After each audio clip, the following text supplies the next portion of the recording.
देखो बच्चों, एक और क्वेश्चन देखें। F X equal to X cube by three plus X square by two plus A X plus B, X belongs to R, मतलब domain R दिया है। Find least value of A if F X is injective. मतलब function की कम से कम value क्या होगी अगर फंक्शन इंजेक्टिव है तब। मतलब फंक्शन कैसा है बोलो, 1 है, तो फंक्शन ए की कम से कम वैल्यू बतानी है क्या होगी। देखो ध्यान दो,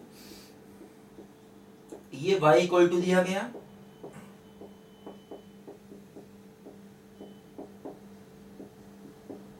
ठीक है। इसका डिफरेंशिएशन निकाला, क्या बोलो हुआ 1/3 3x square 1/2 2x plus a, ठीक है।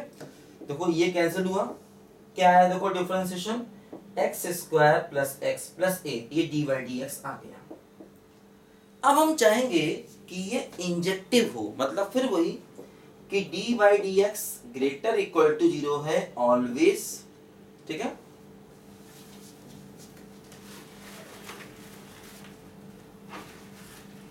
इसको हटा देते हैं, पत्ते को डिस्टर्ब कर रहा थोड़ा सा, है ना।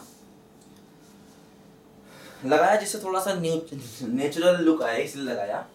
एक्चुअली ह्यूमन नेचर है ना, नेचुरल चीज़ें उसे पसंद आती हैं, मुझे बड़ी पसंद है। मतलब मुझे बड़ा मज़ा आता है कि मैं बच्चों को पेड़ के नीचे बैठ के पढ़ाऊँ, नदी के किनारे पहाड़ के पास पढ़ाऊँ। ऐसा हो नहीं पा रहा है एक्चुअली, यहाँ पर वीडियो क्लासेस है तो ये शूटिंग हो नहीं सकती है, इसलिए यहाँ पर जो मुझे सोचा कि थोड़ा नेचुरल लुक तुम लोगों को दूँ। अब ठीक है, अब ठीक है ना। तो इसलिए नेचुरल लुक देने के लिए अक्सर मैं ये पेड़ पौधे लगाता हूँ थोड़े से। देखो जैसे यहाँ पर ये पेड़ है, इस पेड़ को मैंने लगाया हुआ है थोड़ा नेचुरल लुक देने के लिए, है ना। इसको यहाँ रख देते हैं, ठीक है, थोड़ा अच्छा लगता है और कुछ नहीं, ठीक है। ध्यान दो, तो हम क्या चाहते हैं, डिफरेंशिएशन ग्रेटर इक्वल टू 0 हो ऑलवेज, या डिफरेंशिएशन लेसर इक्वल टू 0 होना चाहिए ऑलवेज। ध्यान दो, डिफरेंशिएशन हमेशा पॉजिटिव होना चाहिए या हमेशा नेगेटिव होना चाहिए, तब हमारा फंक्शन इंजेक्टिव होगा। मैंने बताया था ग्रेटर इक्वल टू 0 भी हो सकता है, क्योंकि मैंने बताया था 1-2 पॉइंट्स पर अगर डिफरेंशिएशन 0 है तो इससे फर्क नहीं पड़ने वाला, है ना। तो जब भी 1 कहेगा तो सिर्फ ग्रेटर नहीं, ग्रेटर इक्वल टू लेके चलेंगे, ध्यान देना।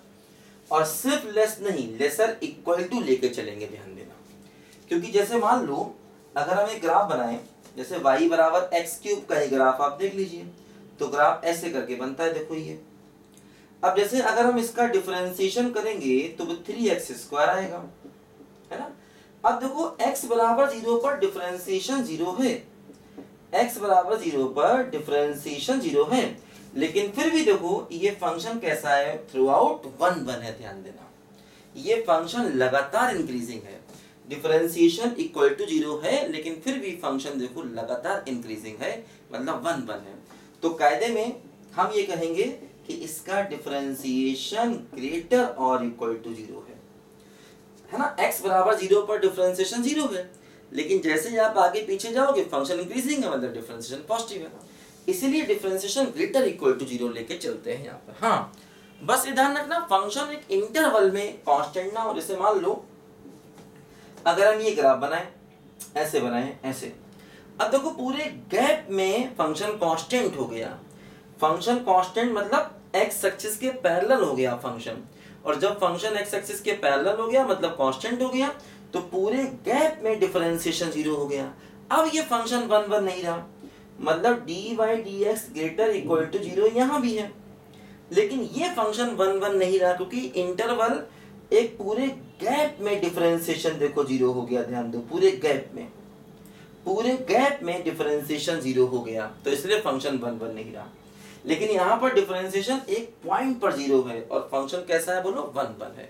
एक्चुअली ये क्यूबिक फंक्शन है, क्यूबिक फंक्शन हो, साइन कॉस वाले फंक्शन हो, उनमें ऐसा होता है कि डिफरेंशिएशन 1-2 पॉइंट्स पर 0 हो जाता है, लेकिन फिर भी फंक्शन हमेशा इंक्रीजिंग रहता है। हाँ, अब देखो ये कांस्टेंट फंक्शन तो है नहीं।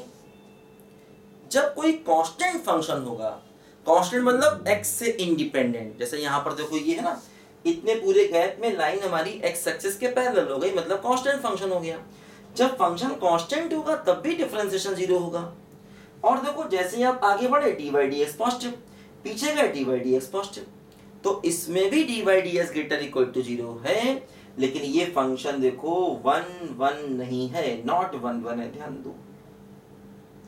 लेकिन इसमें भी differentiation greater than equal to 0 है, लेकिन ये फंक्शन 1 1 है, तो इसलिए 1 1 के केस में हम डिफरेंशिएशन ग्रेटर इक्वल टू 0 और सिमिलरली देखो ऐसा लेसर इक्वल टू 0 लेके चलते हैं, ऐसे ध्यान दो, ऐसे।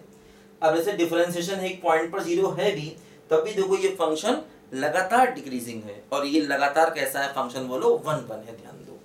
तो डिफरेंशिएशन ग्रेटर इक्वल टू 0 लेके चलते हैं या लेसर इक्वल टू 0 लेके चलते हैं, ये बातें मैंने पहले भी आपको समझाई होंगी, एक बार फिर समझा दी, जिनसे ये बातें दिमाग में हमारे हमेशा अच्छे से बैठी रहें। ध्यान दीजिए, देखो क्या होगा यहाँ पर, हम चाहेंगे कि ये ग्रेटर इक्वल टू 0 हो ऑलवेज, या ये क्वाड्रेटिक लेसर इक्वल टू 0 हो ऑलवेज। ध्यान दीजिए, अब quadratic greater equal to 0 always में मैंने क्या बताया था अभी आपको कि a होगा पॉजिटिव एंड d होगा नेगेटिव। ध्यान दो, a मतलब एक्स स्क्वायर का कोफिशिएंट, बोलो a तो पॉजिटिव है यहाँ पर, अब d को नेगेटिव करो, d मतलब b square minus 4ac lesser equal to 0 है ना।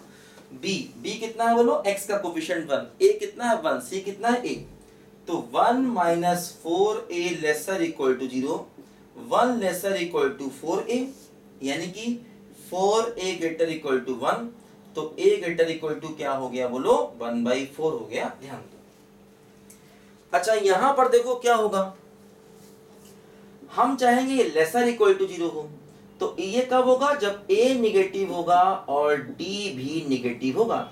अब देखो a यहाँ पर कितना है 1, अब वो निगेटिव तो है नहीं, इसका मतलब दूसरी वाली कंडीशन को लगाना बेकार है, क्योंकि a तो यहाँ निगेटिव है ही नहीं, क्योंकि अगर a निगेटिव होता तो इसको लगाने से फायदा था। अब a तो 1 है, 1 मतलब पॉजिटिव है ना।